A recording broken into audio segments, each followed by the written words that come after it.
रात का मुहाफिज वर्द मुकम्मल इस्लामी कहानी। जो शख्स रात को ये पढ़ता है अल्लाह इसकी हिफाजत फरमाता है। आगाज। रात का वक्त था।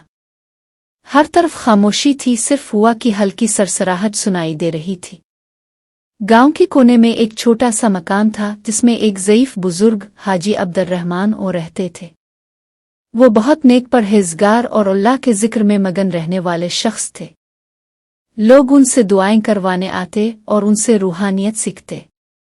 वाकया। एक रात चोरों का एक गिरोह गांव में दाखिल हुआ। उनका मंसूबा था कि सबसे पहले हाजी साहिब के घर लूट मार की जाए, क्योंकि उन्हें लगा कि वो अकेले हैं और कमजोर।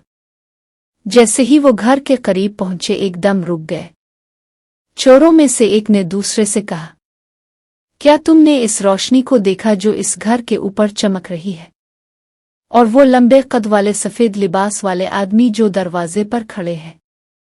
दूसरे ने कहा, हाँ, लगता है यहाँ कोई औलिया अल्लाह का वली रहता है, हमें यहाँ से फौरन निकल जाना चाहिए।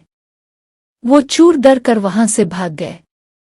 अगली सुबह पड़ोसियों ने हाजी साहिब को बताया कि चूर पूरे गांव में घिसे थे, लेकिन आपका घर महफूज रहा।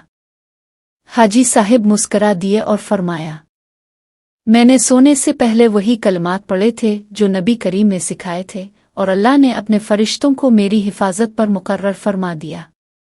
वो क्या पढ़ा था? आयत अल कुर्सी, 4 कुल, सूरा इखलास, अल फलक, पलनास और सूरा काफिरवन। सोने से पहले की दुआ। बासमक अलहम मोतोहा। ए अल्लाह, तेरे नाम के साथ मैं मरता हूं और जीता हूं। सबक। अगर हम रोजाना रात को सोने से पहले ये अज़कार पढ़े तो अल्लाह ताला अपनी हिफाजत में रखता है। कोई जादू, चोरी या नुकसान हमारा कुछ नहीं बिगाड़ सकता। अल्लाह के फरिश्ते पहरा देते हैं।